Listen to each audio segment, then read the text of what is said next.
پھر دن ہوا،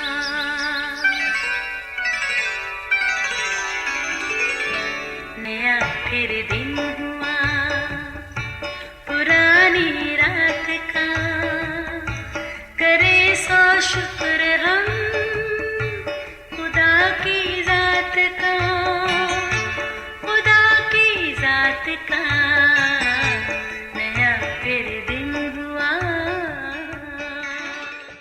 آج کی آیت، لیکن تم ایک برگزیدہ نسل، شاہر کائنوں کا فرقہ اور مقدس قوم اور ایسی امت ہو جو خدا کی خاص ملکیت ہے، تاکہ اس کی خوبیاں ظاہر کرو جس نے تمہیں تاریکی سے اپنی عجیب روشنی میں بلایا ہے۔ پہلا پطرس 2 باب 9 آیت۔ عزیزو، اکثر ایسا ہوتا ہے کہ امی جان کے نئے اور قیمتی سیٹ میں سے کوئی برتن ٹوٹ جائے تو جس سے بے احتیاطی میں یہ حرکت ہوئی اس کو تو اچھے سے شامت آ جاتی ہے، ڈانٹ تو پڑتی ہی ہے، مگر کبھی کبھار مار بھی پڑ سکتی ہے۔ مگر جاپان میں کسی گھر میں کوئی ماں اپنے قیمتی برتن کے ٹوٹ جانے پر خفا کبھی نہیں ہوتی، اور نہ ہی کسی بچے یا بڑے کو ڈانٹ دیتی ہے، بلکہ وہ بڑی احتیاط سے ٹوٹے برتن کے ٹکڑے سمیٹ لیتے ہیں، پھر ان کو کسی ماہر کاریگر کے پاس لے جاتے ہیں جو بڑی مہارت اور دانائی سے ان ٹکڑوں کو جوڑ کر ایک نیا برتن بنا دیتا ہے جو پہلے برتن سے کہیں زیادہ خوبصورت دکھائی دیتا ہے۔ یوں جاپانی امی جان بھی خوش اور جس سے نقصان ہوا ہوتا ہے وہ بھی مطمئن ہو جاتا ہے۔ عزیزو، اصل میں یہ ہے منفی سوچ کا مثبت عمل کی طرف آنے کا خوبصورت طریقہ۔ یاد رہے، کائنات کی ہر شے اپنی جگہ حسین تھی، جس کو تخلیق کرنے والے نے خود دیکھ کر کہا اچھا ہے، یعنی خالق خدا کو اپنی تخلیق کی ہوئی ہر شے پسند آئی جو فقط اس کے حکم سے ہی وجود میں آئی تھی۔ جب خالق خدا کا بنی نوع انسان کو تخلیق کرنے کا مرحلہ آیا، کلام مقدس میں لکھا ہے، اس نے اپنے ہاتھوں سے زمین کی مٹی لی اور اپنی صورت و شبیہ پر انسان کو تخلیق کیا، پھر اپنا دم پھونک کر اسے جیتی جان بنایا۔ مطلب یہ کہ خدا نے بنی نوع انسان میں اپنی فطرت کو بھی شامل کیا، یعنی انسان میں وہ سب کچھ تھا جو خالق خدا کا خاصہ ہے، یعنی محبت، مہربانی، خوشی، تحمل، نیکی، حلم، اطمینان، ایمانداری اور پرہیزگاری۔ اب ذرا یہ سوچئے، جب ہمارے مزاج میں خدا کی یہ خوبصورت خوبیاں ہوں گی تو ہم کس قدر دلکش اخلاق و کردار کے مالک ہوں گے۔ یہ سب کچھ ابتدائی انسان کی طبیعت میں تو تھا، جس کے باعث وہ دلکش شخصیت کے مالک تھے، یعنی آدم اور حوا۔ اور پھر جب ہر روز ٹھنڈے وقت میں خالق خدا ان کی رفاقت میں ان کے پاس آتا، اور بھی وہ مسرور اور شاد رہتے۔ بلا شبہ خالق خدا اپنی اس تخلیق سے بے حد خوش تھا، مگر ہمارے ازلی دشمن ابلیس کو بنی نوع انسان جیسی تخلیق سے کسی طور بھی خوشی نہ تھی۔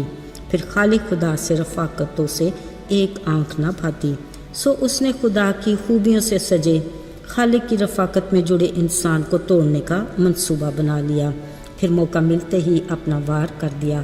کلام مقدس کے مطابق اس نے ہوا کو اپنے جال میں پھنسا لیا اور خدا کے کلام میں آمیزش کر کے اسے گمراہ کر لیا۔ سو ہوا نے پہلے خالق کی بات کا شک کیا، پھر لالچ اور پھر نافرمانی کر کے آدم کو بھی اپنے ساتھ ملا لیا۔ عزیزو، یوں وہ گناہ کے مرتکب ہوئے، نافرمانی کے باعث ان کی شکل و صورت بگڑ گئی، ان خوبصورت خوبیوں نے بھی اپنا روپ بدل لیا۔ اس کی جگہ الزام تراشی، نافرمانی، لالچ، شک اور بے شمار ایسے ہی عناصر ان کی فطرت میں شامل ہو گئے۔ ساتھ ناپاکی کی وجہ سے ان کی خدا کے ساتھ رفاقت بھی ٹوٹ گئی۔ یوں مٹی کا وہ پتلا جس کو خالق نے اپنی صورت اور شبیہ دے کر اپنے ہاتھوں سے بنایا اور اپنا دم پھونک کر جیتی جان بنایا، گناہ کے باعث ٹوٹ کر بکھر گیا۔ مگر عزیزو، شکر اس رب کا جو اپنی تخلیق کو اس حالت میں نہیں دیکھ سکتا۔ اس ماہر کاریگر نے گناہ کے باعث بگڑے اپنی رفاقت سے ٹوٹے انسان کو دوبارہ اپنی صورت اور شبیہ پر اور اپنی رفاقت میں لانے کا ارادہ کیا۔ اپنی بے پناہ محبت کے باعث اس نے اپنے بیٹے کی قیمتی جان کا کفارہ دینے کا ارادہ کیا، پھر اس نے اپنے ٹھہرائے وقت پر اپنے بیٹے یسوع کو ہماری دنیا میں بھیجا، جس نے اپنے باپ خدا کے اس عظیم مشن کو پایہ تکمیل تک پہنچایا۔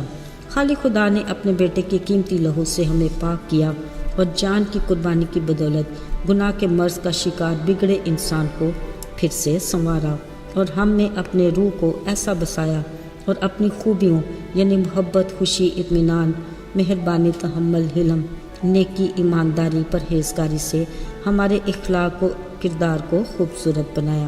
اس نے ہمیں پھر سے اپنی رفاقت کا شرف عطا کیا اور میل کر کے ہمیں اپنے بیٹے اور بیٹیاں بنایا۔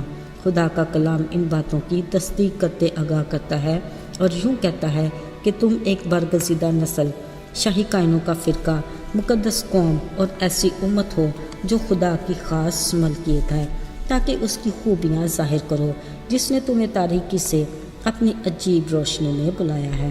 عزیزو، ذرا سوچیں اس سے زیادہ اعلیٰ حیثیت اور دلکش بات اور کیا ہو سکتی ہے؟ سو ہمیں بطور مسیحی اس کے ہم شکل بن کر اپنی روحانی زندگی کی دلکشی اور خوبصورتی کو بحال رکھنا ہے۔ آئیے دعا کریں۔ آئے قادر مطلق خدا، ہم تیرے بڑے فضل کے لیے تیرے شکر گزار ہیں۔ ہم جو گناہ کے باعث اپنی ذات میں انتشار کا شکار تھے، تو نے ہمیں اپنی محبت میں پھر سے سمیٹا، ہمیں ہمیشہ اپنی رفاقت میں جوڑے رکھنا اور اپنے پروں کے سائے میں محفوظ کر لینا۔ یسوع کے بابرکت اور مبارک نام میں ہم مانگ لیتے ہیں، آمین۔